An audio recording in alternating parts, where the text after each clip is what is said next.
Hey, it's Donny. So, just want to talk about what I think everybody should know about music theory. I guess there's a prerequisite for this, and that would be to not necessarily master, but know how to find your notes on your sixth string and your fifth string. So you can skip ahead. I'll just go over those quick if you already know them. But basically, I would just learn the fret markers and basically how to count your A note through G sharp and know all the notes of the musical alphabet, right? Know that there's no sharps on E or B, right? Just that's something you need to know ahead of time so that you can find the notes that are on these strings, and that way you can find what I think is the most important thing, and that's being able to figure out what key you're in. You need to be able to know a couple things, and it's all just based around the major scale. And if you know one position of the major scale, you can then find out what key you're in, no matter what chord progression you're playing. Maybe I shouldn't say no matter what, because this doesn't apply if you're borrowing chords. You might get a little confused if you're borrowing chords from another key. There's aspects like that that might be a little confusing, but basically, if we went over the sixth and fifth string, if you start on the sixth string, you know you have an E open, and then on your third fret's a G, fifth fret's an A, seventh fret's a B, ninth fret's a C sharp, and then you're back at E. So with that information, you should be able to be like, okay, A's on the fifth fret, I need to play in A flat or G sharp.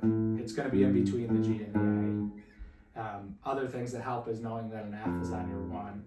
Once you get down here, it can get a little confusing for beginners just because you have B, but you don't have a B sharp, right? So then your C would be on your 8th fret where there's no marker, and then it's C sharp. So if you're at C sharp, then D would be at your 10th fret, and just things like that. So you can find out where your root notes are.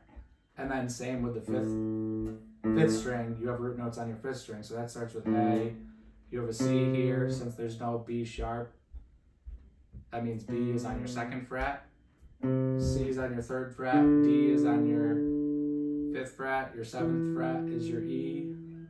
So your F sharp would be on your 9th fret. There's no E sharp, so that means your F is on your 8th fret, and your 10th fret is a G because you had F sharp on your 9th. And then you're back at A again. So I know I went through that quick.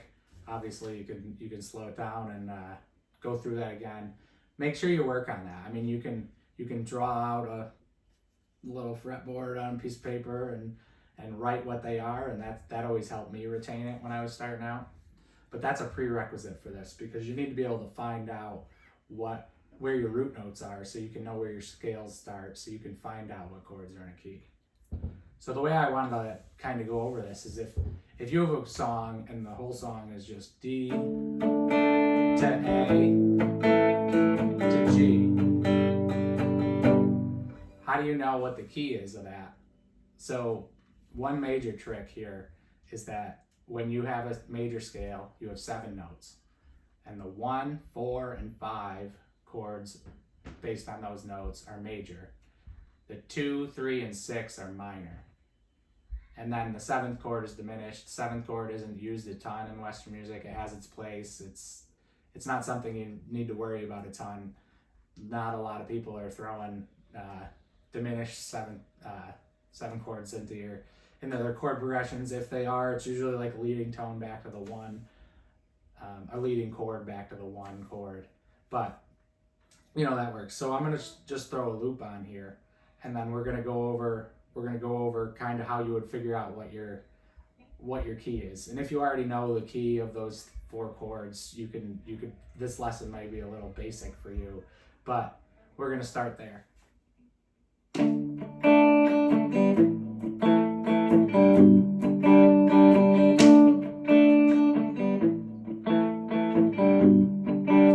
All right, so that's D, A, G.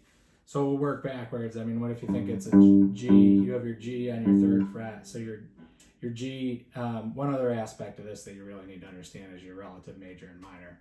And that just means what scales are the same, right, in this aspect. So a G is the same as an E minor pentatonic.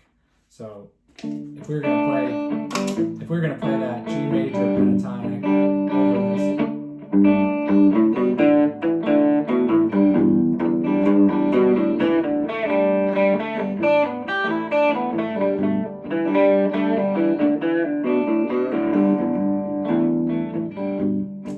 So I don't know if you could fully hear, but it didn't sound very good. Next we'll move to the A major pentatonic, which is also the F sharp minor pentatonic. So that's on the 2nd and 5th fret on your 6th string.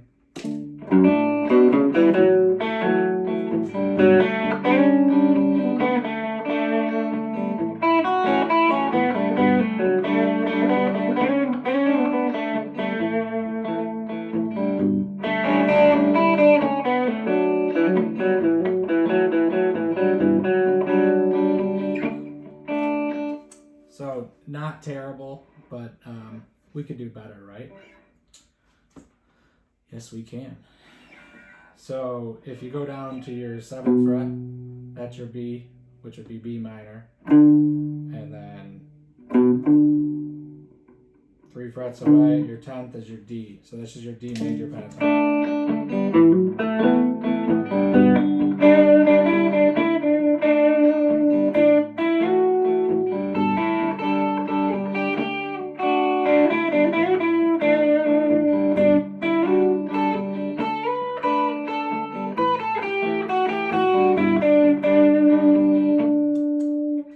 So I probably don't need to play anymore for you to realize that that was the right one, right? That sounded a lot better. So if you know the major scale, it's that whole step, half step, and we'll go through that. So if we were in D major, right, that's the 5th fret of the A string. You have D here, whole step to your 2, whole step to your 3, half step to your 4, whole step to your 5, whole step to your 6, whole step to your 7, and then you're back at D again, which is your 8, and that's a half step away from your 7. So what you really need to know as far as a pattern is just, can you play that on 3 strings? Can you play the major scale descending?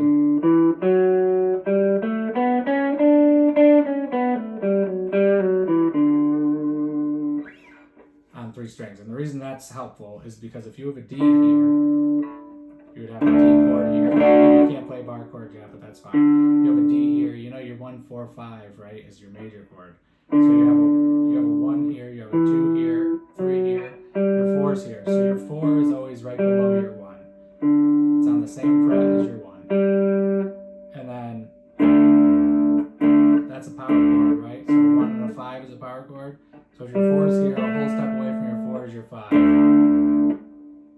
So there you have your 1 and your 5. So now you know your 4 is always below, your 5 is always a whole step away from that. So if you have a 1 here as well, above your 1 is always your 5. Your 5 is always above your 1. So if you have a D here, you have an A here, right?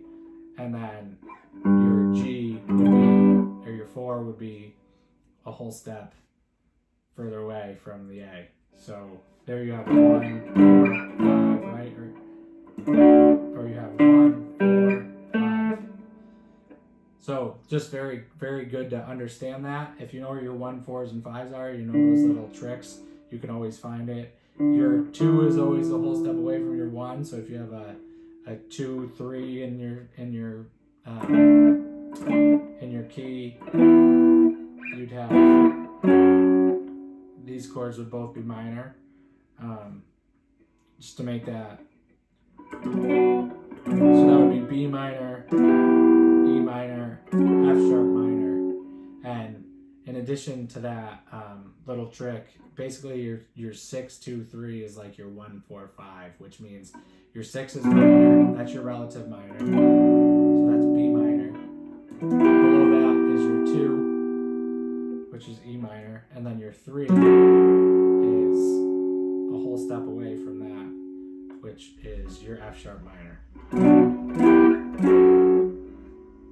So similar to the 1, 4, 5 shape is that. And then again you have 4, 5, 6. So your 4, G, 5, A, 6 is B minor, and then right below that 5, which was A, you have 1, 2, 3. So if you were going to start on your 1, 2, 3, 4, 5, 6. And additionally to that pattern, if you have the 1, 2, 3, starting on the 5th fret, you have D at the 5th fret of the A. So you have 1, 2, 3, and then 4, 5, 6. Basically a whole step down from your 1, you would have your 4, 5, 6, right?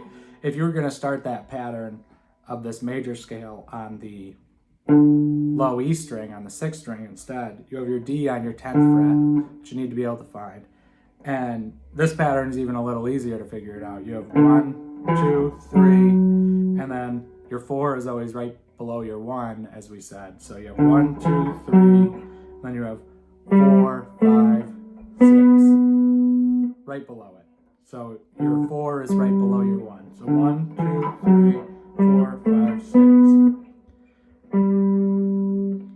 D is a little bit of a tougher example just because it's so far down here. It doesn't have a fret marker on it. But right below your D major chord is a G major chord, which jives with here, right? You have a D right here, you have a G right here.